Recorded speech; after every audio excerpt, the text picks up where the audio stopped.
ETV YouTube channels లో మీ వ్యాపార ప్రకటనల కోసం ఈ నంబర్కి కాల్ చేయండి.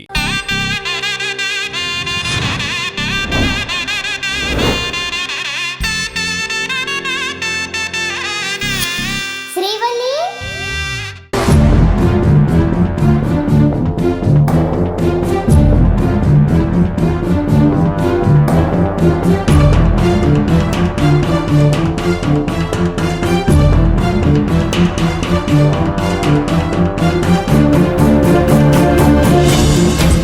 సుబ్బు ఏంటి ఫోన్ తీయట్లేదు? ఏంటత్తయ్య ఏదో టెన్షన్ పడుతున్నారు? ఏం లేదు భవానీ, సుబ్బుకి ఫోన్ చేస్తే తన ఫోన్ లిఫ్ట్ చేయట్లేదు. ఎందుకు కంగారు పడుతున్నారు? ఏదైనా పనిలో ఉన్నాడేమో, లేదంటే ఏదైనా పని మీద బయటికి వెళ్ళాడేమో. అంతే అంటావా? అంతే అత్తయ్య, మిస్డ్ కాల్ చూసుకుని తనే కాల్ చేస్తాడులేండి. మీరేం టెన్షన్ పడకండి.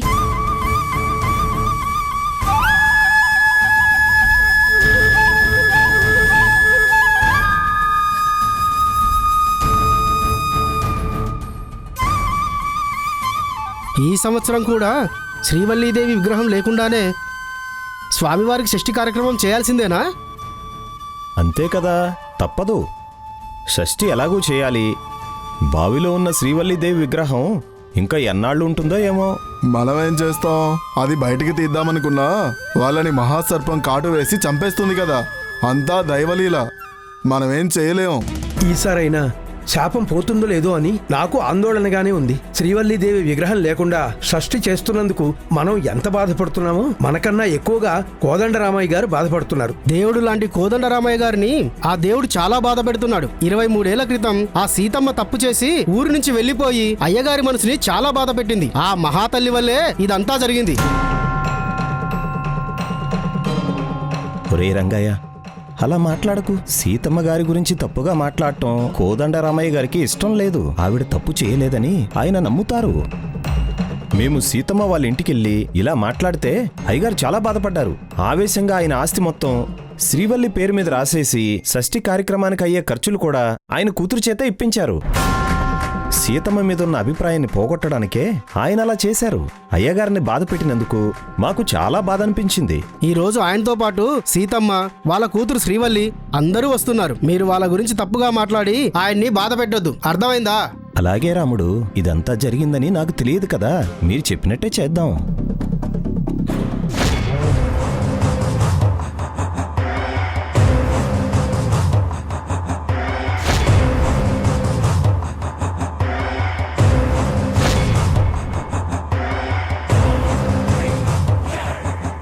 అన్నయ్య, నేను సుబ్బు రూమ్లో ఉంటానని కరెక్ట్గా గెస్ చేసి నన్ను సుబ్రహ్మణ్యపురం తీసుకెళ్లమని త్రిదేవిని పంపించినందుకు చాలా థ్యాంక్స్ అన్నయ్య. అన్నయ్యకి ఎవరన్నా థ్యాంక్స్ చెప్తారమ్మా? ఇది నా బాధ్యత. నీ బాధ్యతగా నన్ను సుబ్బు దగ్గర నుంచి తీసుకొచ్చావు. నా బాధ్యతగా నేను విగ్రహాన్ని బయటికి తీస్తానన్నయ్య. మాకు కావాల్సింది అదేనమ్మా. అదేనమ్మా, నాన్న పిన్ని కలవడమే కదా అందరికీ కావాల్సింది. కలుస్తారన్నయ్య. ఈ రోజుతో అమ్మలో ఉన్న భయాన్ని, నాన్నలో ఉన్న బాధని పోగొడతాను.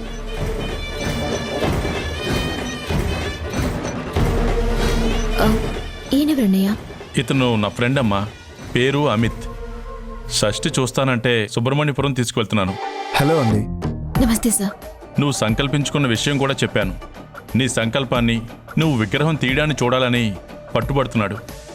అందుకే తీసుకొచ్చాను. ఇంకో గంటలో మనం సుబ్రహ్మణ్యపురం వెళ్ళిపోతాం. త్రిదేవ్, కార్తీ. అలాగే బావా.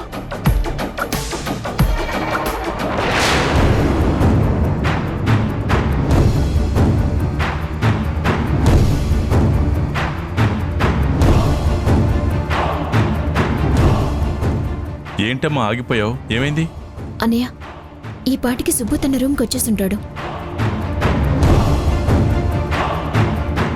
నేనక లేకపోయేసరికి కంగారు పడుతూ ఉండుంటాడు. నేను ఈ ఫోన్ తీసుకొచ్చిన విషయం కూడా తెలిసే ఉంటుంది. మనకి ఈ పాటికి ఫోన్ చేయాలి, కానీ చేయలేదు ఎందుకు?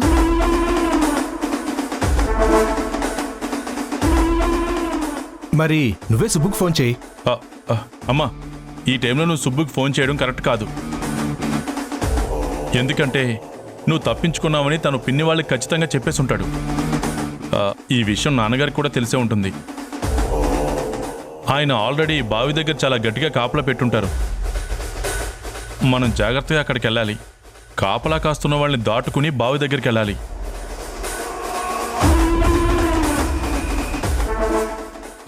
ఎవరు చూడకుండా బావిలోకి దిగి విగ్రహం తీయాలి. ఇప్పుడు నువ్వు సుబ్బుకు ఫోన్ చేస్తే నిన్ను అడ్డుకోవడం కోసం ఏదో ఒక కారణం చెప్తాడు. ఆ డిస్కషన్ వల్ల మనకు టైం వేస్ట్. ముందు మనం ఇక్కడి నుంచి వెళ్ళిపోదాం పదా. సరే అన్నయ్య. త్రిదేవ్,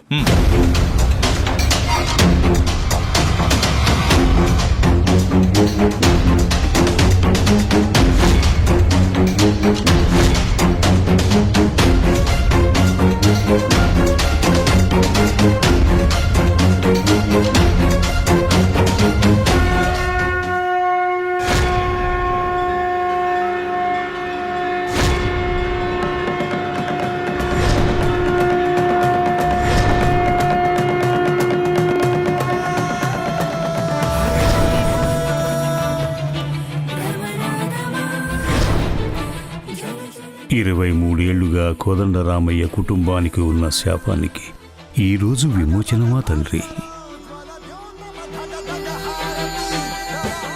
ఈ పవిత్ర కార్యాన్ని మీరే దగ్గరుండి నా చేత జరిపించాలి.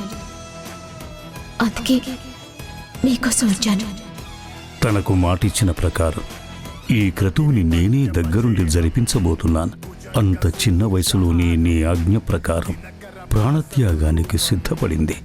తనకంతా మంచే జరిగేలా చూడు స్వామి.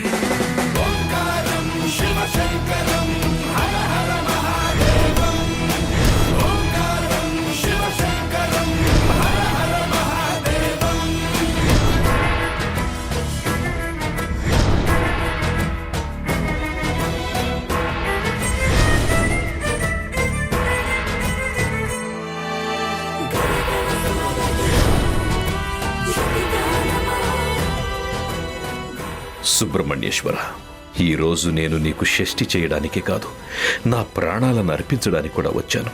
అందుకు ప్రతిఫలంగా మృత్యువు నా కూతురు దగ్గరికి రాకుండా తప్పించు స్వామి.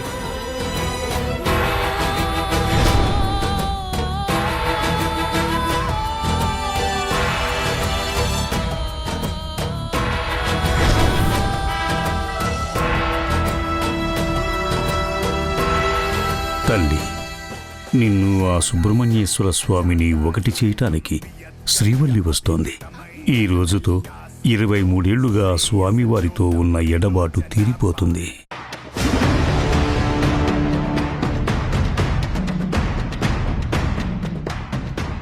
అయ్యగారు వచ్చారు. నమస్కారం. నమస్కారం అయ్యా. నమస్కారం.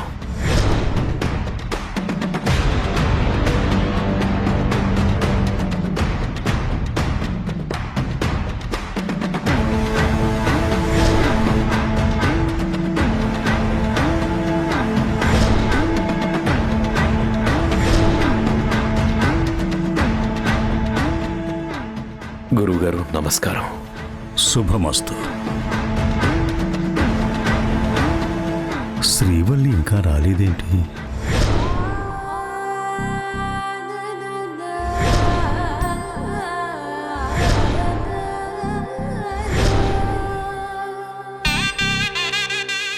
అదిగో సీతమ్మ వచ్చింది.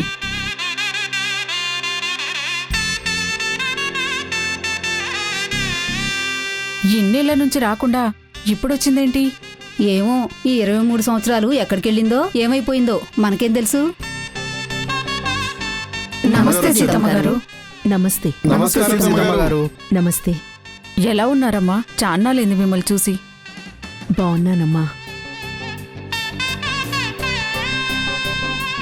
సీతమ్మేంటి కోదండరామయ్య గారికి అలా దూరంగా నిలబడిపోయింది? శాపం కారణంగా అలా దూరంగా నిలబడిందేమో. శాపం కారణంగానా? అవును, అయ్యగారికి సీతమ్మగారు దగ్గరగా ఉంటే ప్రాణానికి ముప్పంట. అందుకే ఇన్ని సంవత్సరాలు కోదండరామయ్య గారికి దూరంగా ఉందంట.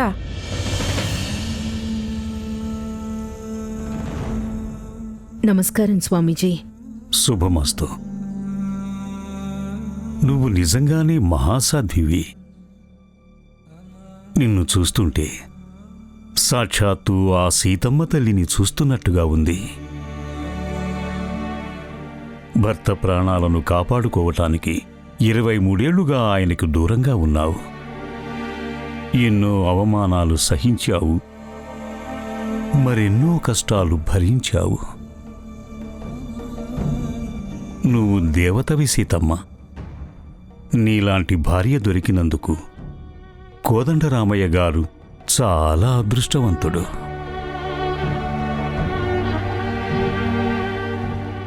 దేవుడు వేసే శిక్షలు కొన్నిసార్లు చాలా కఠినంగా ఉంటాయమ్మా. ఎంతటి వారైనా కర్మానుసారంగా ఆ భగవంతుడు విధించిన శిక్షను అనుభవించాల్సిందే.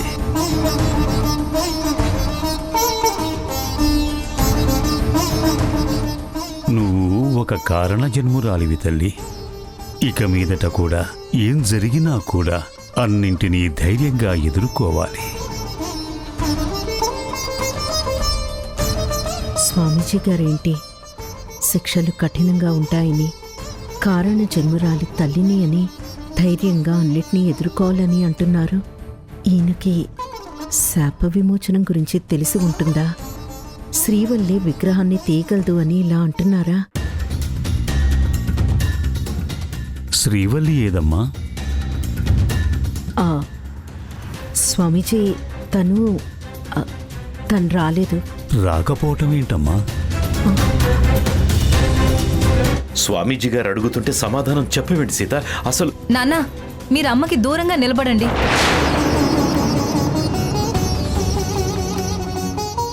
నా చివరి క్షణంలో కూడా నేను మీ అమ్మకి దూరంగానే ఉండాల్సి వస్తోందమ్మా. నేను నా ప్రాణాల్ని దేవుడికిచ్చే ముందు ఒక్కసారి నా సీతను దగ్గరికి తీసుకోవాలనుంది, కానీ అది జరిగేలా లేదు.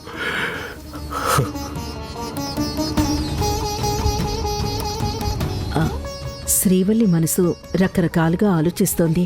తను ఎప్పుడు ఏం చేస్తుందో తెలియట్లేదు. అందుకే తనని సుబ్బు దగ్గర ఉంచొచ్చాను. షష్ఠి అయిపోయాక సాయంత్రం ఇక్కడికి తీసుకురమ్మని చెప్పాను.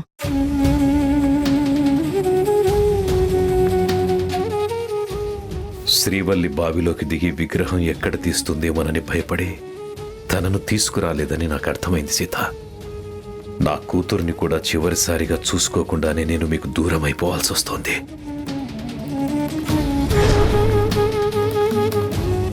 సుబ్రహ్మణ్యేశ్వర స్వామి, చనిపోయే ముందు కూడా నా మీద కనికరం కలగట్లేదా? ఎందుకు స్వామి నా మీద నీకింత కోపం?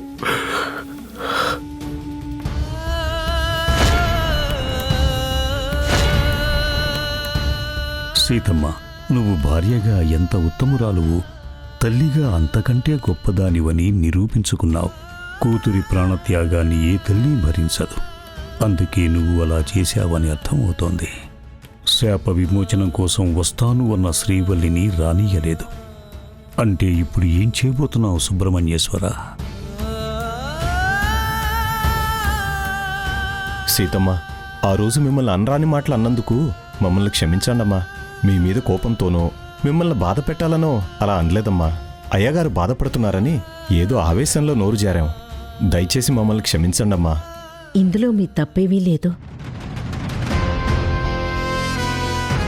నమస్కారం అయ్యా. నమస్కారం.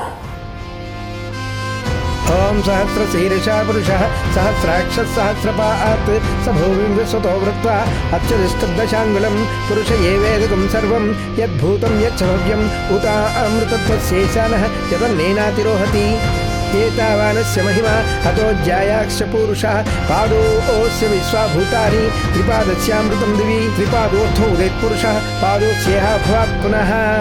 ఓం శాంతై శాంతై శాంతి. రండయ్యా. ఓం సహస్రశీర్షా పురుషః సహస్రాక్ష సహస్రపాత్ సభూమిం విశ్వతో వృత్వా అత్యధిష్ఠదశాంగుళం పురుష ఏవేదకం సర్వం యద్భూతం యచ్చ భవ్యం.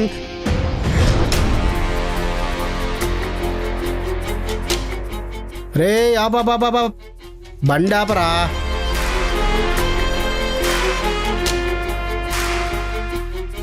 ఏంట్రా ఎక్కడ ఆపమన్నావు? ఇక్కడ పులులు తిరుగుతున్నాయటగా. అందుకే వీడిని ఇక్కడ పడేయడమే బెటర్. వీడి అదృష్టం బాగుంటే బ్రతుకుతాడు, లేకపోతే ఏ పులికో ఆహారమై దాని ఆకలి తీర్చేస్తాడు. మనం ఇక్కడ ఎక్కువసేపు ఉండడం మంచిది కాదు. రే బండి నాకు తిప్పరా.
శ్రీవల్లిదేవి, బావిలో ఉన్న నీ దగ్గరికి వస్తున్నానమ్మా. మా వంశస్థులు చేసిన తప్పు వల్లే నువ్వు స్వామివారికి దూరమై ఈ బావిలో ఉన్నావు. అందుకు పరిహారంగా శాపగ్రస్తులమై మా కుటుంబం ఎన్నో కష్టాలు పడుతోంది. అది చాలదన్నట్టు ఈ సంఘటనతో సంబంధం లేని నా కూతుర్ని కూడా శిక్షించాలని ఎందుకు అనుకుంటున్నావు తల్లి?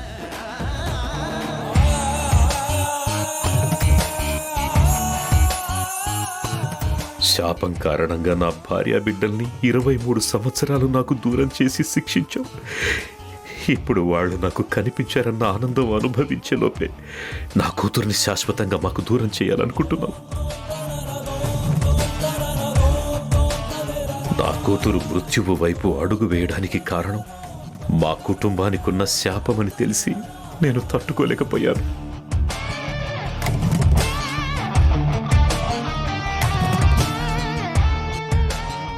కూతుర్ని కాపాడుకోలేని ఒక తండ్రిగా నేను ఈ భూమి మీద ఉండాలనుకోవట్లేదు. అందుకే నేను నిన్ను బయటకు తీద్దామని నిర్ణయించుకున్నాను.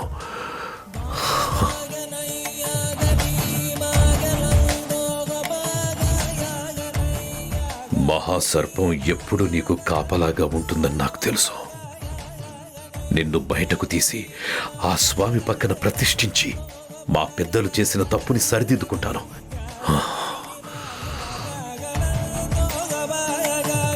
ఈ ప్రయత్నంలో నా ప్రాణాలు పోతాయని కూడా తెలుసు. నా ప్రాణాలు తీసుకో తల్లి, కానీ నా కూతుర్ని కాపాడి తనకి నిండు నూరేళ్ల ఆయుష్ను ప్రసాదించు.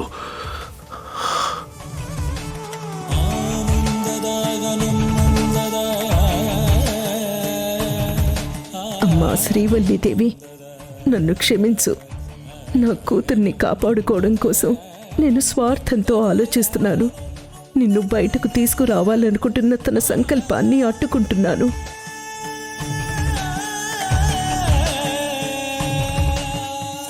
నేను చేస్తున్న పనికి నా మీద నీ కోపం వచ్చుంటుంది.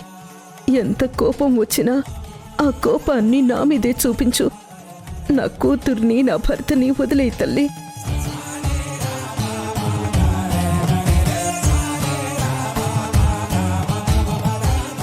నేను ఆయన దగ్గరగా ఉంటేనే ఆయన ప్రాణానికి హాని కలుగుతుంది.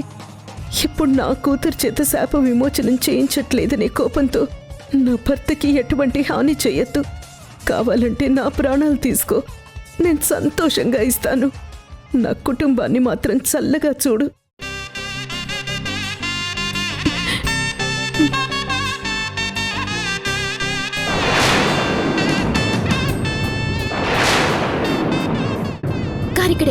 ఇక్కడే ఆపు. గుడి ముందు ఆపుతానులే శ్రీవల్లి, ఇక్కడెందుకు? వద్దు, ఇక్కడే ఆపు. గుడి దగ్గర పరిస్థితి ఎలా ఉందో మనకి తెలియదు. అమ్మ నాన్న చూస్తే బావి దగ్గరికి వెళ్ళనివ్వకుండా ఇంటికి తీసుకెళ్లిపోతారు. సరే శ్రీవల్లి.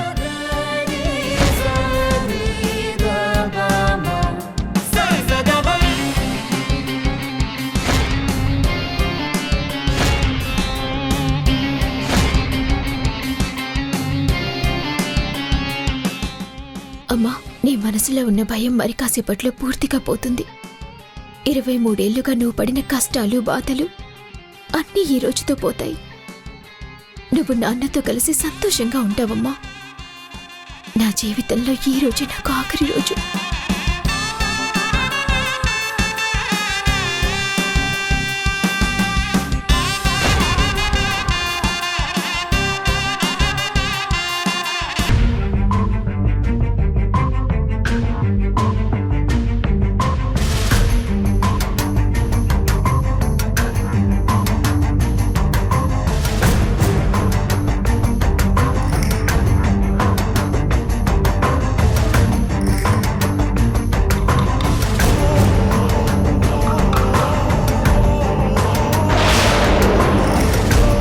ఈటీవీ విన్ యాప్ రోజుకి కేవలం రూపాయి మాత్రమే.